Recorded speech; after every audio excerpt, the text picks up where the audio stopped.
자, 우리 하나님 말씀 보도록 하겠습니다. 우리 마가복음 11장 1절부터 11절 우리 다 같이 한 목소리로 합독하겠습니다. 시작. 그들이 예루살렘에 가까이 와서 감난산 벳바게와 베다니에 이르렀을 때에 예수께서 제자 중 둘을 보내시며 이르시되 너희는 맞은편 마을로 가라. 그리로 들어가면 곧 아직 아무도 타보지 않은 나귀 새끼가 매어 있는 것을 보리니 풀어 끌고 오라. 만일 누가 너희에게 왜 이렇게 하느냐 묻거든 주가 쓰시겠다 하라. 그리하면 즉시 이리로 보내리라 하시니 제자들이 가서 본즉 나귀 새끼가 문 앞 거리에 매어 있는지라. 그것을 푸니 거기 서 있는 사람 중 어떤 이들이 이르되 나귀 새끼를 풀어 무엇 하려느냐 하매 제자들이 예수께서 이르신 대로 말한 데 이에 허락하는지라.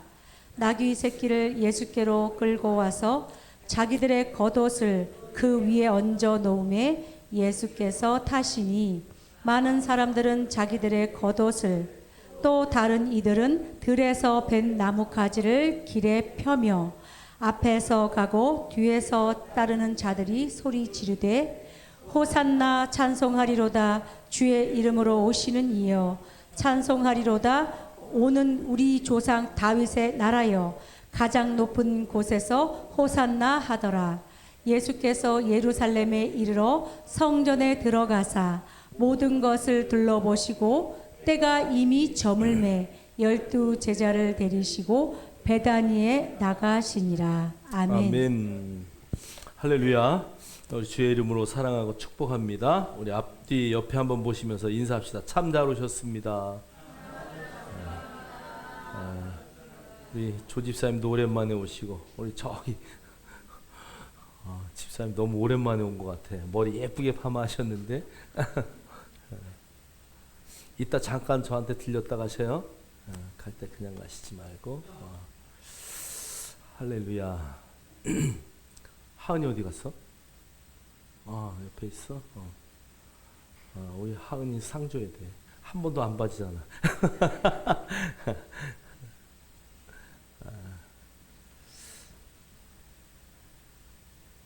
졸업식이 언제야? 우리 저기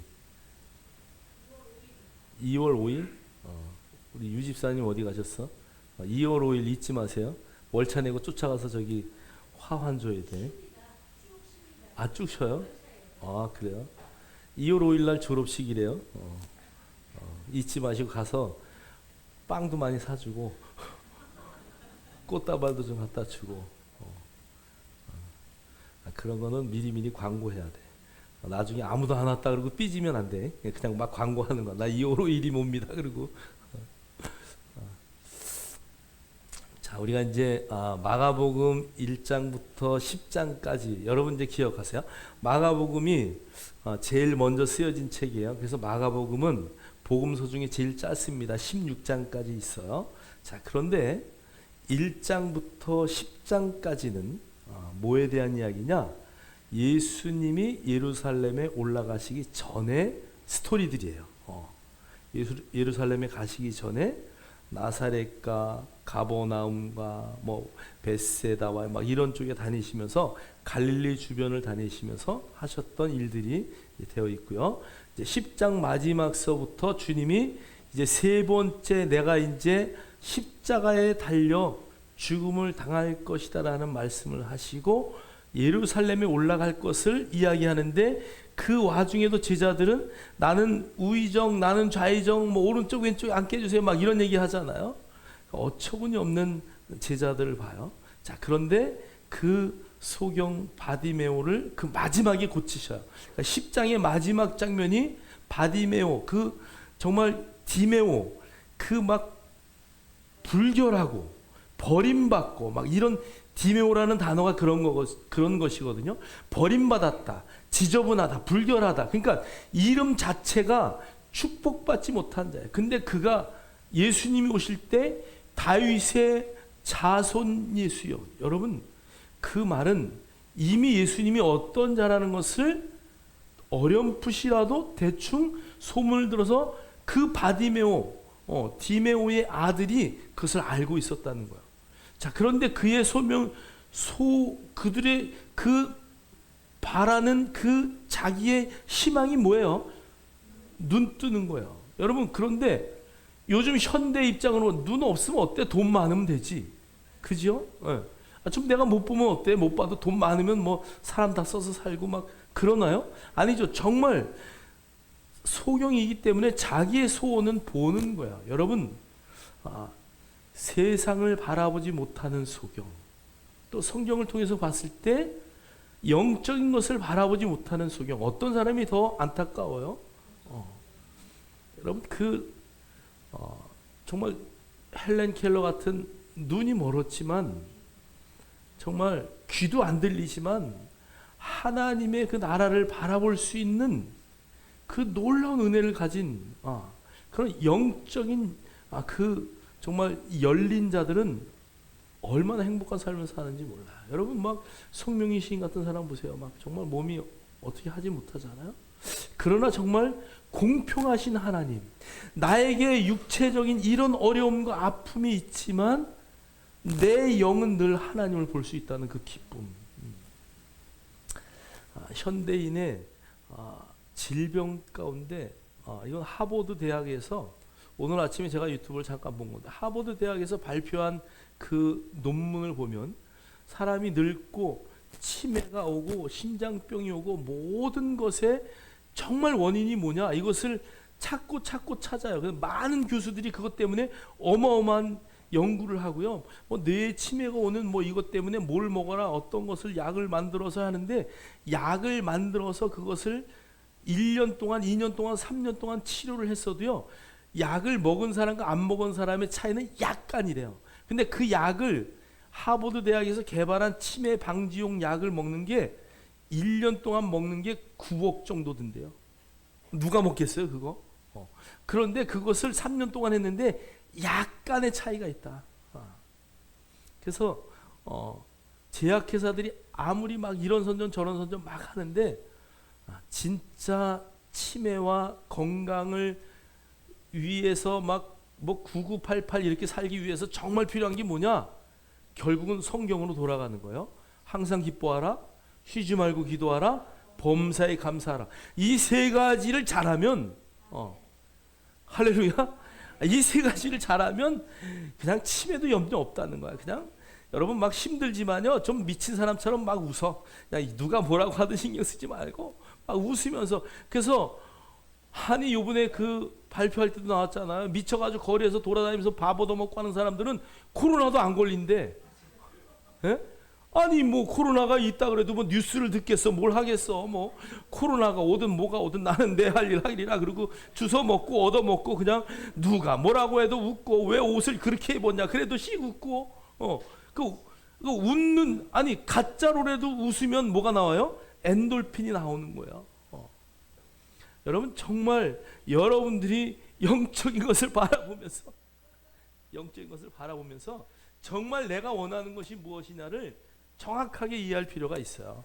내가 정말 원하는 게 뭐냐. 오늘 그 바디메오는요, 길가에 앉아서 구걸하던 사람이 마지막 구절에 뭐라고 돼 있어요? 예수와 함께 그 길을 가는 제자가 되었다는 것이에요. 오늘 예수님이 12제자만이 아니라 이제 많은 사람들이 주님을 따르면서 예루살렘에 입성을 하시는 장면들을 여러분이 성경을 통해서 봐요. 자, 그런데 오늘 두 마을이 있어요. 예수님이 가장 잘 가는 두 마을 한번 보겠어요. 첫 번째는 어디냐면요, 벳바게와 베단이에요. 여러분, 벳바게는요, 여기 파게, 원래 밑으로 더 내려주세요. 더 밑으로. 예. 벳바게는요, 파게, 원래 베트 파게예요. 베트는 집이에요. 벳 이런 단어가 나오면 집이다, 이렇게 보시면 돼요. 그래서 베트 파게, 그래서 어린 무화과의 집이다. 여러분, 벳바게에 대한 설교를 제가 한 적이 있는데요. 이 무화과 나무 열매는 1년에 몇 번 열린다고요? 네, 우리나라에서는 한 번밖에 안 열려요. 근데 보통 이스라엘 땅에서는 1년에 5번까지 열려요. 그런데 첫 번째 열리는 그 열매 이름이 뭐라고요? 파게. 그 다음에 뒤에 나오는 맛있는 열매는 뭐라고요? 테헤나. 그래서 여러분 돌 무화과다 막 이럴 때는 파게 열매가 많이 맺혀요. 파게라는 열매는요 씁쓸해요. 그래서 그걸 먹기 위해서 바늘로 찌르고 감람류를 바르고 막 이런 일들을 해서 먹는다. 그래서 이 파게와 테헤나의 차이가 있어요. 여러분 이제 뒤에 가면 또 한번 설명하겠지만, 여러분 이 벳박에 여기는 어떤 집이냐? 무화과 나무의 집인데 어린 무화과 나무의 집이다. 그러니까 첫 번째 열매는 그 맛없는 무화과가 열리는 동네가 바로 이 벳박에다라는 것이죠. 자, 그다음에 여러분 예수님은 어디에서 태어났어요? 베들레헴 그러잖아요. 그래서 여기 베트 그러면은 레헴이에요. 베트 레헴은 뭐예요? 빵이에요. 베트는 뭐예요? 집이에요. 그러니까 주님은 아예 날 때부터 빵 만드는 마을에서 태어나셨어요. 그런 의미가 그 이름 속에 있다는 것을 여러분이 좀 이해하시면 좋아요. 자, 그 다음에 벳박의 다음에 베다니죠. 베다니는 가난하고 고통받는 자들의 집이다. 오늘 거기에 이 베다니를 주님이 많이 왔다 갔다 하셨어요. 거기에 누가 살았냐? 마리아가 살았고요. 마르다가 살았고요. 그 다음에 예수님이 나의 친구라고 불렀던 누가 있었어요? 나사로가 살았어요. 그래서 지금도 그 마을이 있어요. 한 1000여 명이 산다 그래요. 지금은 엘 이지리라고 부르는데 그 이지리라는 단어가요 나사로라는 뜻이에요. 그래서 나사로의 마을이 지금도 그곳에 베다니에 있다. 그래서 이 두 지명을 제가 왜 이야기하냐? 예수님이 예루살렘에 입성하시는 이 모든 장면이 역사적으로 그대로 고증되는 사실이다. 2000년 전에 실제로 있었던 일이라는 거예요. 그 마을들이 지금도 있고요. 그러니까 막 예수님이 진짜 있었어? 그거 이스라엘의 그냥 그런 역사적인 이야기고 신화고 아니요, 절대 그렇지 않아요. 예수님의 이야기, 그래서 그것을 히스토리라 그래요. 히스토리, 그것을 우리는 영어로 히스토리 뭐라 그래요? 역사, 히스토리, 역사. 그 말 자체가 그분의 이야기예요. 그래서 여러분 달력에 서기 전을 나누잖아요. 그죠? BC와 AD를 나누는 것처럼 그 분기점에 예수 그리스도가 계신다라는 것을 여러분이 잘 이해하셔야 됩니다. 자, 오늘 말씀의 주제는요, 말씀대로예요. 말씀대로. 오늘 이 1장에서부터 11장에 여러 가지의 주제들을 많은 분들이 설교하셨을 거예요. 여러분 나귀에 대한 이야기 다 들었지만 제가 오늘 이 본문을 읽으면서 오늘 아침에 다시 설교의 제목을 바꿨어요. 결론은 모든 오늘 1장 마가복음 1장 11장 1절부터 11절의 말씀은 말씀대로 되는 것이다. 뭐대로 된다고요? 말씀대로 되는 것이다. 여러분이 그 맥락을 갖고 보시면 좋을 것 같아요. 자, 두 번째, 아무도 타보지 않은 나귀 새끼. 우리 한번 그림 한번 볼까요? 자, 저기 보니까 나귀가 몇 마리예요? 2마리죠, 그죠? 엄마 나귀와 새끼 나귀. 근데 주님이 어떤 나귀를 탔어요? 엄마 나귀를 탔어요. 이제 안티 크리스찬들이 왜 그냥 마태복음에서는 나귀와 나귀 새끼가 있다고 나와요. 이 본문에. 그러니까 나귀와 나귀 새끼, 그러니까 나귀와 새끼 나귀가 있었다는 것이죠. 자, 그런데 예수님이 그 곳에 들어갈 때에 어떻게 저 새끼 나귀를 탔겠냐? 내가 앉으면 그냥 주저앉을 것 같아, 나귀가. 그죠? 물론 예수님 몸무게가 저보다는 덜 나갔을 것 같긴 한데, 그래서 저 나귀 어미 나귀를 타고 들어갔을 것이다. 그래서 성화에 보면 저렇게 2마리의 나귀에 큰 나귀를 타고 가는 예수님의 모습이 있어요. 다음 장면 한번 볼까요? 새끼 나귀에 저렇게 예수님이 발이 땅에 닿을 것 같죠? 그 억지로 가는 모습이에요. 자, 그럼 여러분 이 두 장면 중에 어떤 장면이 더 멋지고 어떤 장면이 더 성경적일까요? 예? 첫 번째 한번 보여주세요. 네. 첫 번째 한번, 네. 저 그림하고 다음 그림하고, 이건 성경적이고, 그 다음에 이 첫 번째는 도덕적이고 인간적이고, 그죠? 예. 그러니까 이 성화를 그려서 제가 뭐 천주교 쪽에서 그린 것 같은데요. 어떻게 그 작은 나귀를 탔겠나 예수님이, 어울리지 않게. 또 그 작은 나귀 불쌍하지도 않아?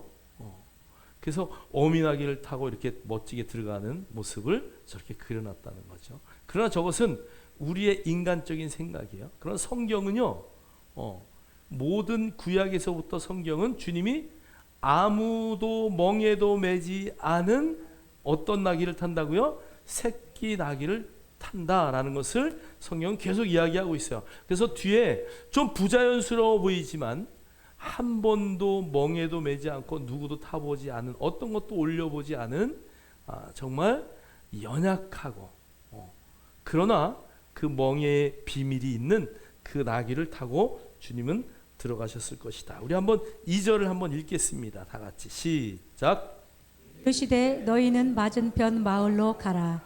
그리로 들어가면 곧 아직 아무도 타보지 않은 나귀 새끼가 매어 있는 것을 보리니 풀어 끌고 오라. 아멘. 네, 그러니까 아무도 타보지 않은 나귀 새끼. 여기에 사무엘상을 보면은요, 그러므로 새 수레를 하나 만들고 멍에를 메어 보지 아니한 전 나는 소 2마리를 끌어다가 소의 수레를 메우고 그 송아지들은 떼어 집으로 돌려 보내고. 자, 그러니까 요거는 벳세메스로 가는 그 송아지의 이야기예요. 근데 그때 보니까 멍에를 메어 보지 아니한 젖나는 소.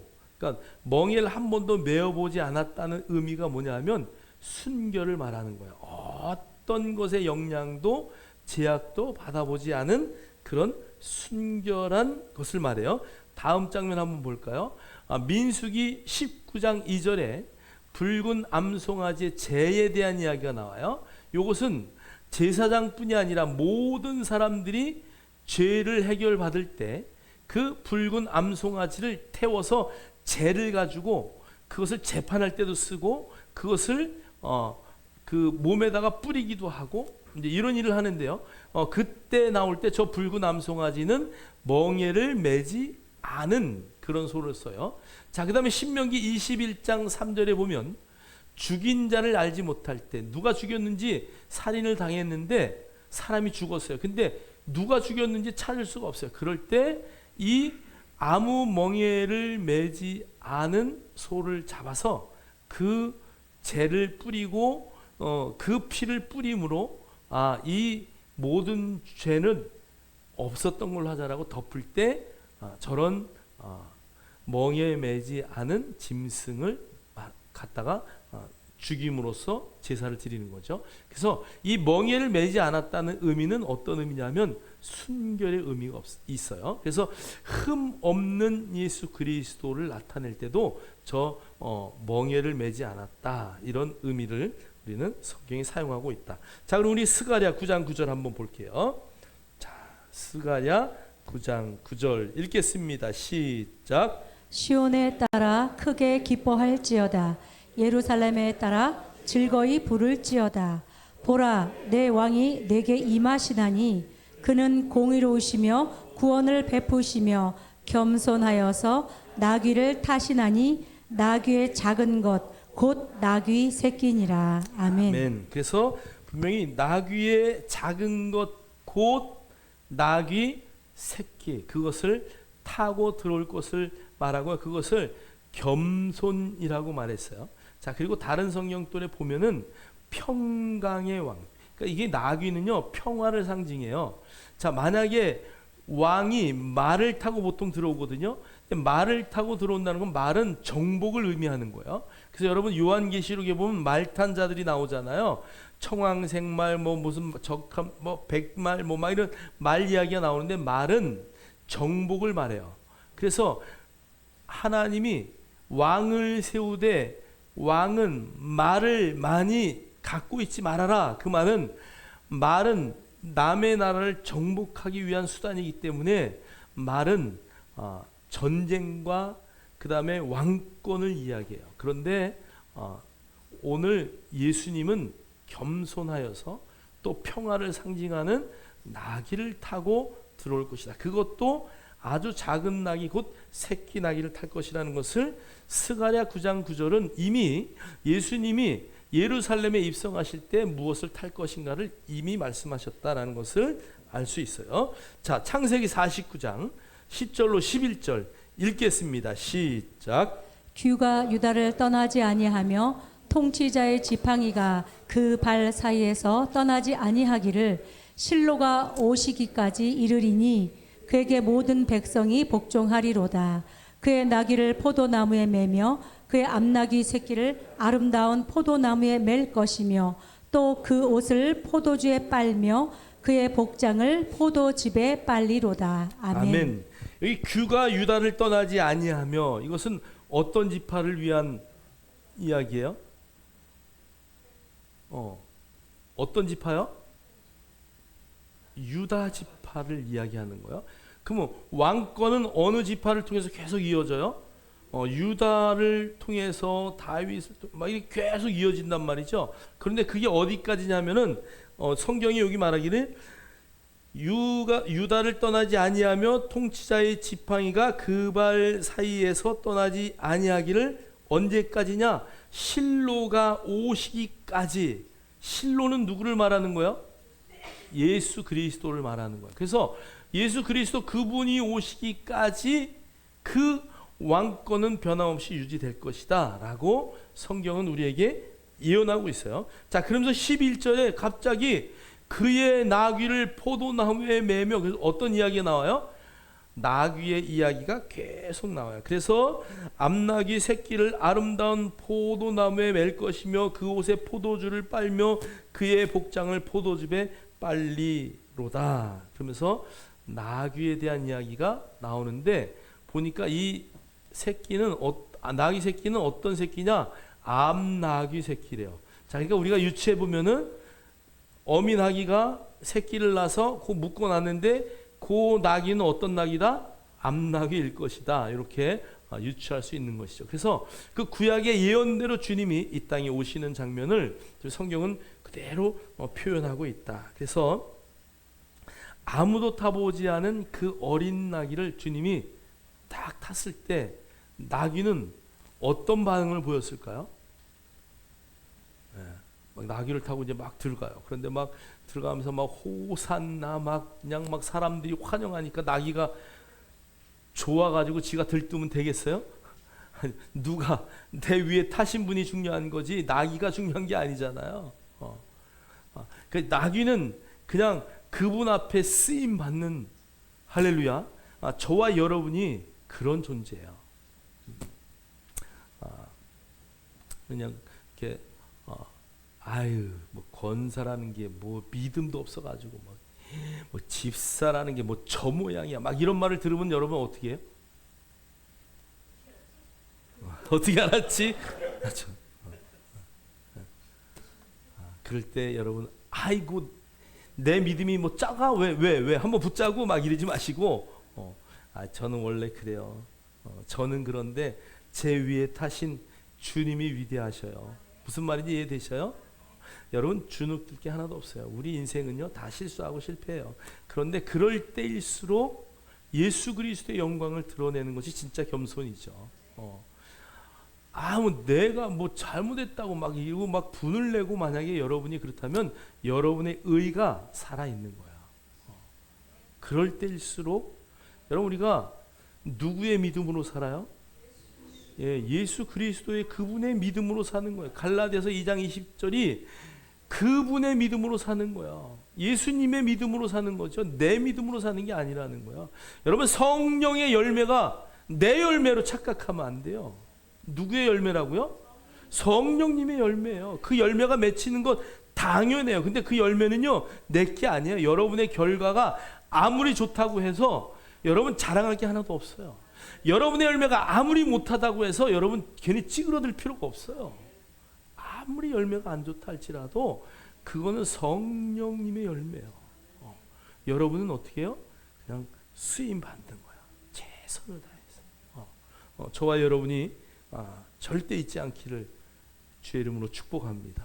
나는 주님을 태운 나귀 새끼입니다. 자, 우리 한번 세 번째 보겠어요. 자, 주가 쓰시겠다고 하라. 우리 한번 3절 읽겠습니다. 시작. 만일 누가 너희에게 왜 이렇게 하느냐 묻거든 주가 쓰시겠다 하라. 그리하면 즉시 이리로 보내리라 하시니. 아멘. 주가 쓰시겠다고 하라. 여러분 정말 주가 쓰시겠다고 하는데 누가 반대하겠습니까? 오늘 여기에 주가 쓰시겠다 하라라는 그 말 속의 의미는 모든 주권이 어디에 있다고요? 하나님에게 있다. 모든 주권이 주님에게 있다는 것을 드러내기 위한 하나님의 놀라운 방법이시고요. 예수님이 이제 당신의 실체를 드러내는 것이에요. 자, 시편 24편 1절은 이렇게 말해요. 땅과 거기에 충만한 것과 세계와 그 가운데 사는 자들은 다 여호와의 것이로다. 할렐루야. 우리 한번 다 같이 크게 읽겠습니다. 시작. 땅과 거기에 충만한 것과 세계와 그 가운데 사는 자들은 다 여호와의 것이로다. 할렐루야. 아멘. 여러분 그러니까 이 땅의 모든 것은요 다 누구의 것이라고요? 여호와의 것이. 정말 제가 찬양하다가도 정말 모든 것이 다 하나님의 것이다. 모든 것이 그분의 것이. 여러분이 그 찬양 하나 가사에도 정말 하나님을 높이고 드러내는 그런 기쁨의 가사들이 정말 우리의 마음을 이렇게 울려요. 그래 맞아. 세상의 모든 것이 하나님의 것이지. 이 땅에 어떤 것 하나라도 주님이 당신의 고난 가운데 있다는 것을 드러낼 수 있도록 저와 여러분이 그런 삶을 살아내기를 주의 이름으로 축복합니다. 욥은 욥기 1장 21절에 이렇게 고백해요. 이르시되 내가 모태에서 알몸으로 나와 싸운즉 또한 알몸으로 그리로 돌아갈지라. 주시니도 여호와시요 거두시니도 여호와시오니 여호와의 이름이 찬송을 받으실지다 하고. 그러니까 오늘 욥은 모든 것이 누구의 것이라는 것을 하나님의 것이라는 것을 밝히 알고 있었다는 것이죠. 저와 여러분의 삶 가운데서도요. 그냥 정말 모든 것이 하나님의 것이구나. 우리가 어떠한 상황 가운데 있다 할지라도 그분이 부르면 갈 수밖에 없고 그분이 나의 모든 것을 인도하시는 주체라는 것을 여러분 잊지 않기를 주의 이름으로 축복합니다. 자, 요한복음 1장 3절도 이렇게 말씀하고 있어요. 다 같이 읽겠습니다. 시작. 만물이 그로 말미암아 지은 바 되었으니 지은 것이 하나도 그가 없이는 된 것이 없느니라. 아멘. 만물이 그로 말미암아 지은 바 되었대요. 그러니까 이 세상의 모든 것이 하나님을 통해서 뭘로요? 말씀으로 다 지은 바 되었어요. 그래서 그가 없이는 된 것이 하나도 없다. 그러니까 성부, 성자와 성령이 이 세상의 태초를 여는 그 순간부터 함께 일하셔서 만물이 그분으로 다 시작됐다는 것을 성경은 우리에게 말씀하고 있다. 그래서 오늘 정말 저와 여러분이 주가 쓰시겠다라고 한다면 나의 모든 것을 내어놓을 수 있는, 주가 쓰시겠다고 한다면 거부하지 않는, 할렐루야, 여러분의 생명까지라도 오늘 바울이 정말 그 죽음의 자리에 가면서 다 예언하는 자들이 절대 가면 안 됩니다 막 말리잖아요. 그런데 바울은 뭐라 그래요? 성령이 그렇게 말하는데 바울은 나의 사명이 있기 때문에 더 이상 너희들이 예언하지 말아라. 그리고 빌립의 딸들의 예언을 듣지 않고 예루살렘으로 올라가요. 그러니까 여러분 이 사명은요 그렇게 중요한 거예요. 여러분이 하나님의 부르심을 온전히 이해한다면, 주께서 나를 어떻게 쓰시길 원하는지를 깨닫는다면, 오늘 비척비척하면서 그 새끼 나귀가 주님을 모시고 들어가는 그 순간이 우스꽝스럽고 어렵게 보일지라도 그 나귀는 그렇게 쓰임 받는 거예요.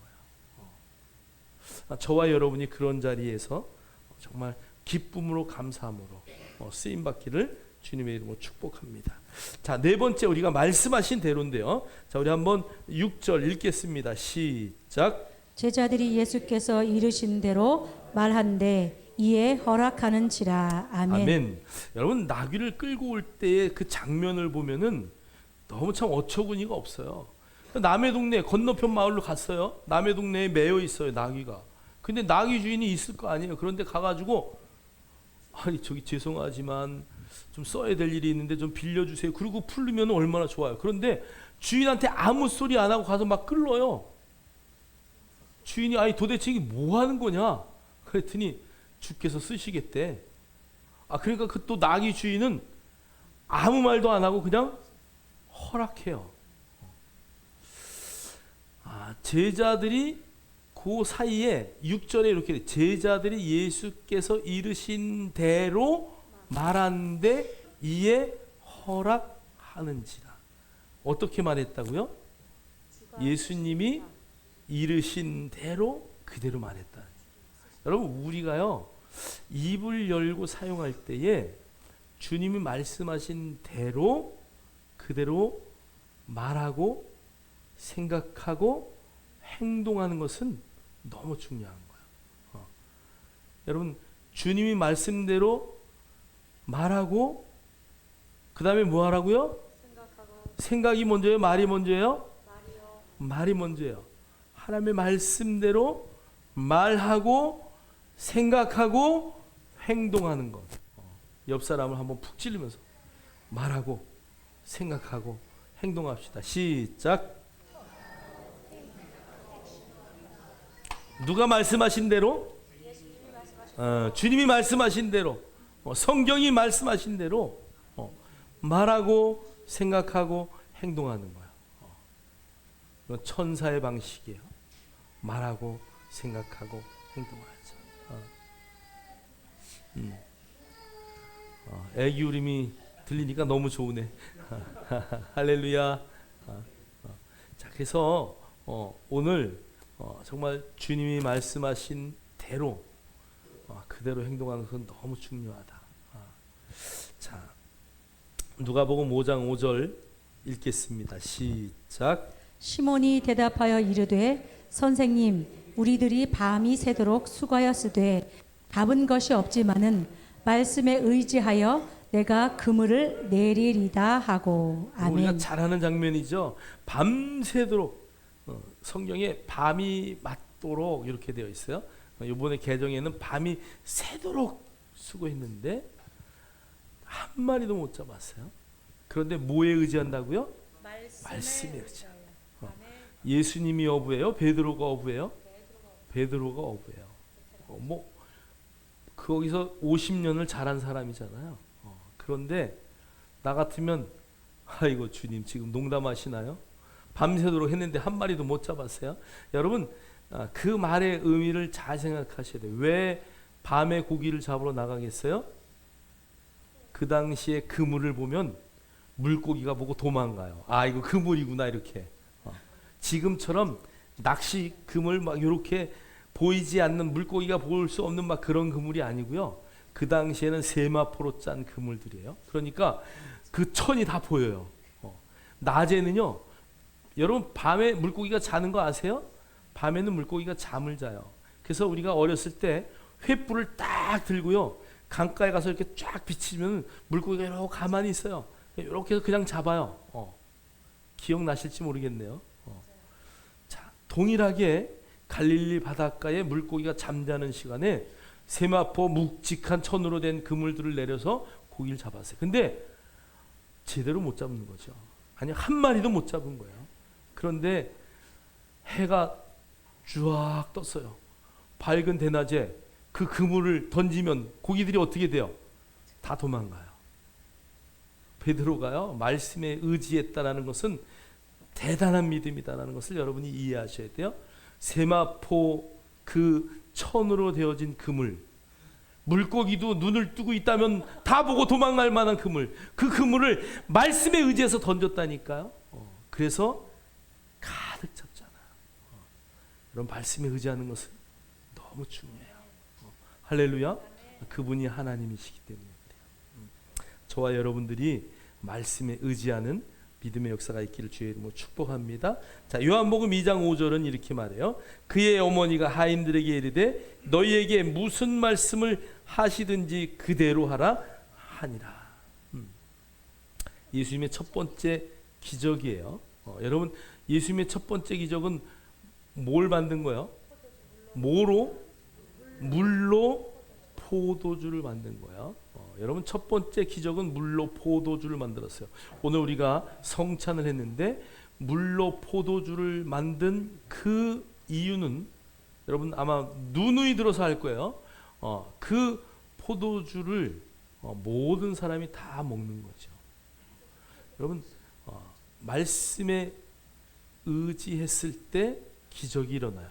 자, 그런데 그 주님의 말씀에 의지했을 때 모든 사람들이 내가 정말 손을 씻고 뭐 깨끗하게 목욕하고 그래서 내가 거룩하게 된다라고 유대인들이 생각했는데 그것이 아니고 그 정결례 항아리통에 물을 일부러 붓게 하셔요. 여러분, 포도주가 떨어지면 어디다 물을 부어야 돼요? 포도주 항아리에 물을 부어야죠. 그런데 여러분, 성경을 보면 정결례 통에다가 물을 갖다 붓고 그 물을 떠다 줄 때 포도주가 돼요. 거기에 많은 사람들은 그 원인과 이유를 몰라요. 그런데 그 피, 예수 그리스도의 첫 번째 기적을 통해서 너희들이 그 정결례 통에 있는 물로 손을 씻었다고 깨끗하게 되는 것이 아니야. 나의 피를 먹었을 때 깨끗하게 되는 것이야 라고 선포하는 사건이에요. 그럼 말씀을 의지할 때 물이 변하여 포도주가 되듯이 여러분이 말씀을 의지할 때 여러분의 삶이 극상품의 삶이 되는 거야. 여러분, 맹물과 같은 존재가 극상품의 칭찬받는 포도주가 되듯이 여러분이 말씀에 의지하면 맹물 같고 보잘것없고 쓸데없는 내가 정말 극상품의 포도주와 같은 존재로 변한다는 것을 여러분 절대 잊지 않기를 주의 이름으로 축복합니다. 그래서 여러분, 말씀대로 사는 것은 너무 중요하다.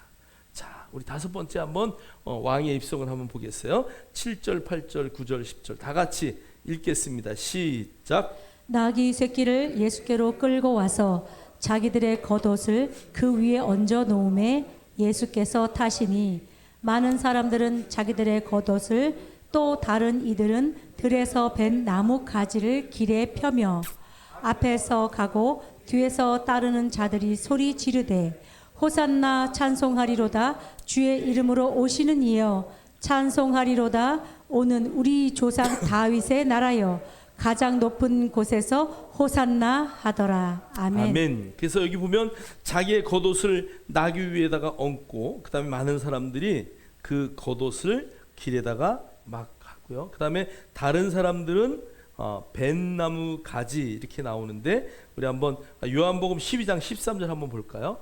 뭐를 흔들었다고요? 종려나무 가지를 가지고 맞았다. 그래서 여러분, 종려나무의 뜻은 포이닉스라 그랬어요. 그래서 여기에 포이닉스라는 단어의 뜻은 뭐예요? 불사조다. 불사조. 이게 대추 야자나무인데요. 이 대추 야자나무의 학명이 포이닉스예요. 그래서 이게 여러분 그 배에 포이닉스라고 크게 써 있어요. 여기 불사조라는 뜻이에요. 영어에 포이닉스 치면 다 불사조라는 단어가 나와요. 불사조는 뭐예요? 죽지 않는다 이런 뜻이에요. 그러니까 그 예수님을 맞이할 때에 종려나무 가지를 깔았는데 그 종려나무의 의미가 그런 의미가 있다. 자, 그리고 천국에 가면 이 종려나무 가지를 또 흔들어요. 주님 마지막 그 14만 4천의 장면에 보면 종려나무 가지를 흔든다. 그래서 여러분, 주님 그분은 이 불사조로서 이 땅에 오시는 것이고 또 그 다음에 그 뒤에 호산나 하잖아요. 호산나의 의미가 뭐예요? 우리가 비옵나니 나를 구원하소서, 우리를 구원하소서라는 의미가 있는 게 호산나예요. 자, 그러니까 오늘 그 예수님이 들어올 때에 불사조이시고 그 다음에 우리를 구원할 자라는 것을 백성들이 막 선포하고 외치는 장면이다.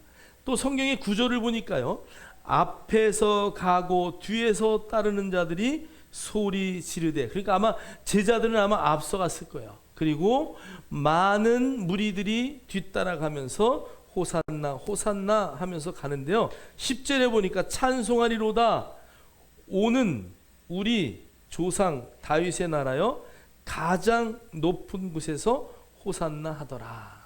할렐루야. 그래서 저기 그 미선 목사님이 이렇게 장절을 딱 바꿀 때는 얼른 그쪽으로 바꿔줘야 돼.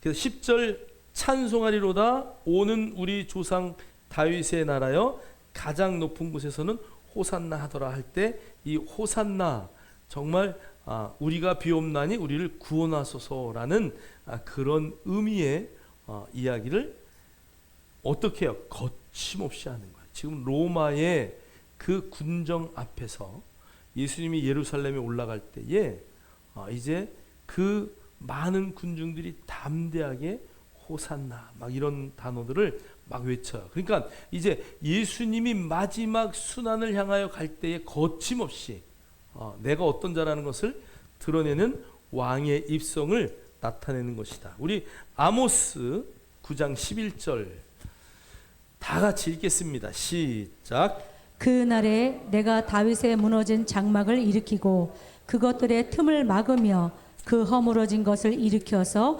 옛적과 같이 세우고. 아멘. 아멘. 오늘 여기 보니까 그날에 내가 다윗의 무너진 장막을 일으켜 세우고, 그러니까 다윗의 장막이 어떻게 됐다는 거예요? 예수님의 오기까지 세워져서 있는 그것이 명맥만 유지했지 그 다윗의 왕조는 어떻게 됐다고요? 벌써 포로로 잡혀가는 순간 다 무너졌어요.